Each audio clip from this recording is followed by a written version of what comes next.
They did not cry when they were captured. They did not tremble in front of the gun barrels. They did not shed a single tear when their weapons were taken away.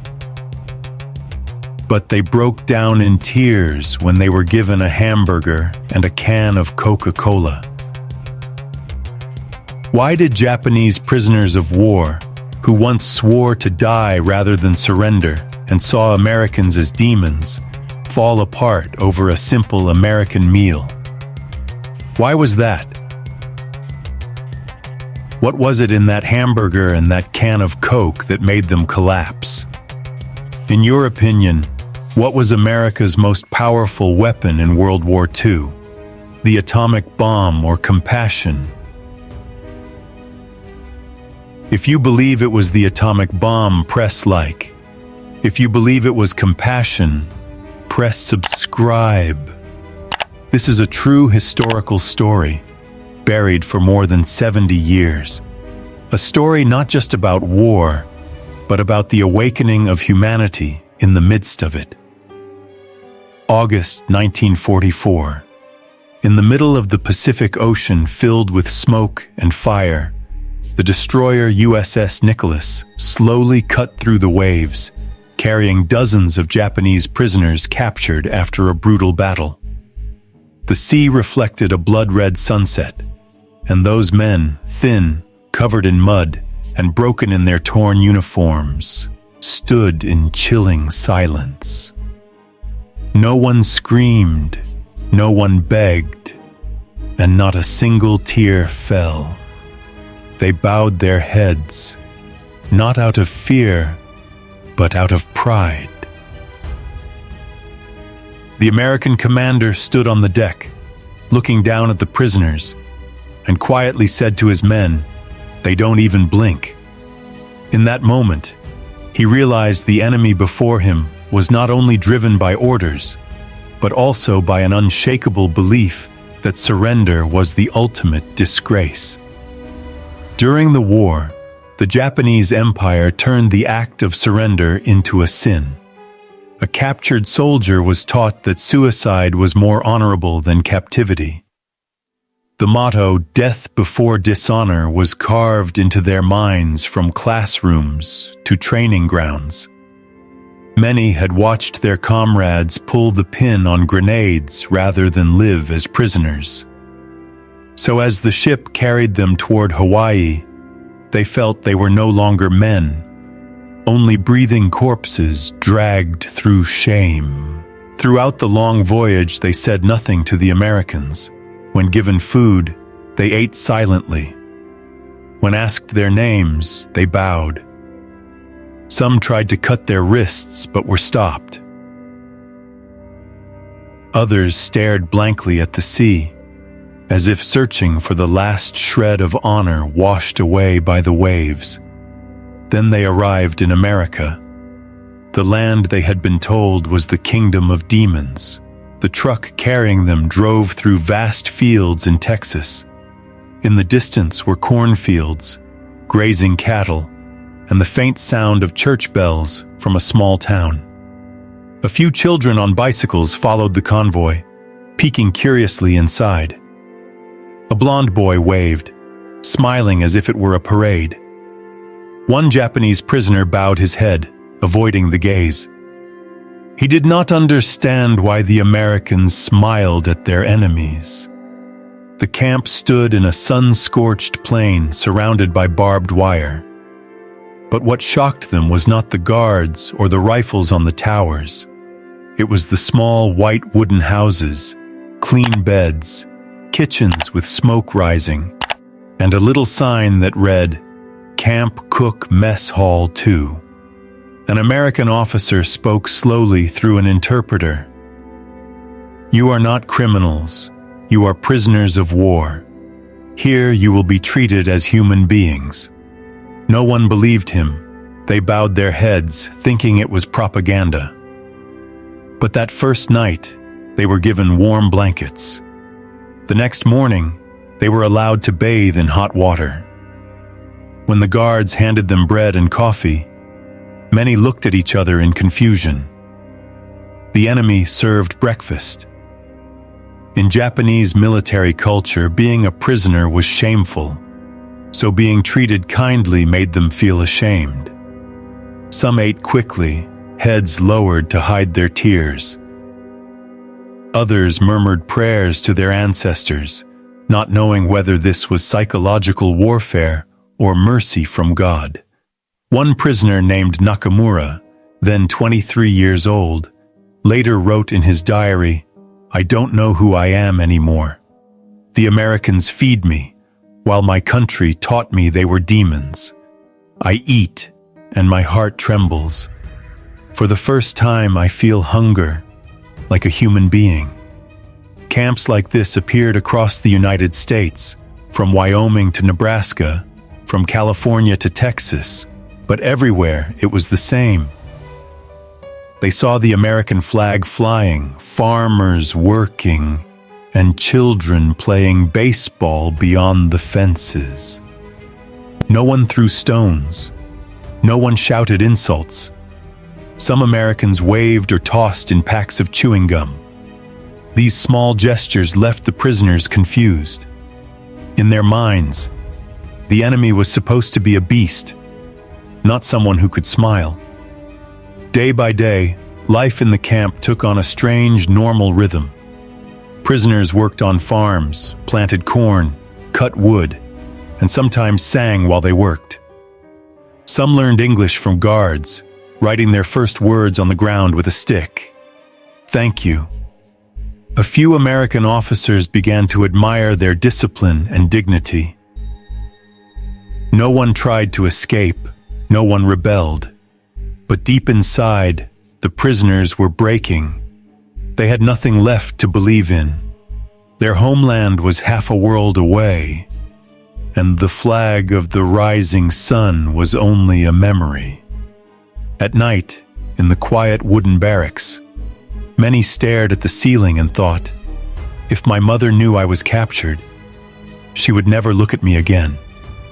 And some began to cry, silently, not because of pain, but because of kindness.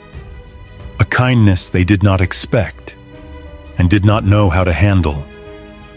They feared that if they softened, they would betray their country.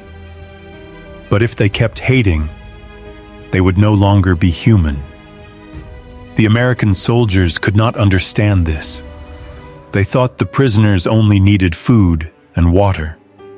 But for the Japanese men, what they faced was far more terrifying than torture. It was compassion. Compassion, something simple for the victors, became a storm in the hearts of the defeated.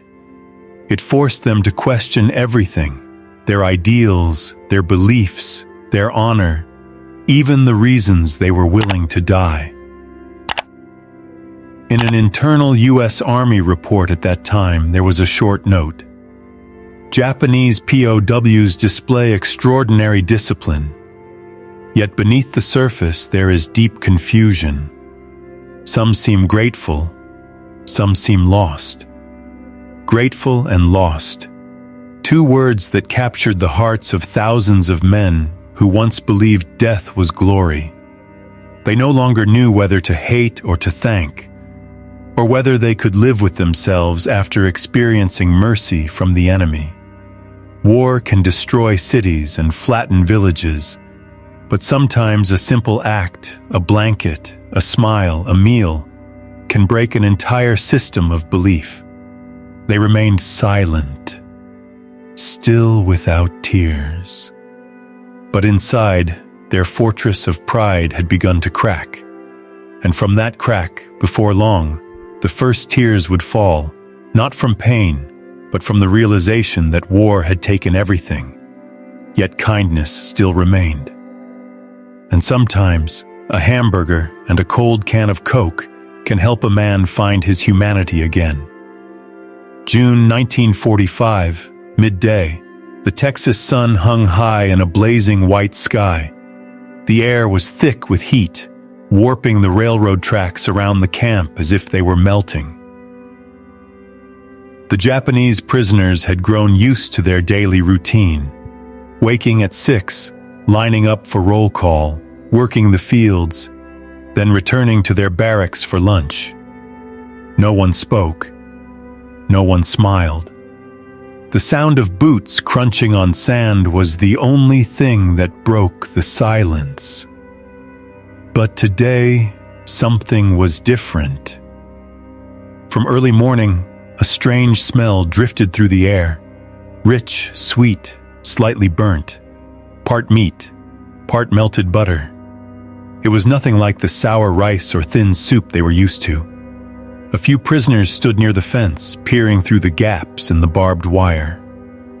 Behind the kitchen, American soldiers were grilling over charcoal, the sizzling of meat echoing in the wind. Barbecue, one guard laughed to another, flipping the meat as he licked his lips. From inside the WAP, the Japanese men stared silently toward the smoke. Nakamura, the young prisoner, inhaled deeply. The scent brought back memories of summer fairs in his hometown, when his mother would grill mackerel over hot coals, the smell of oil spreading through the yard. Then he remembered.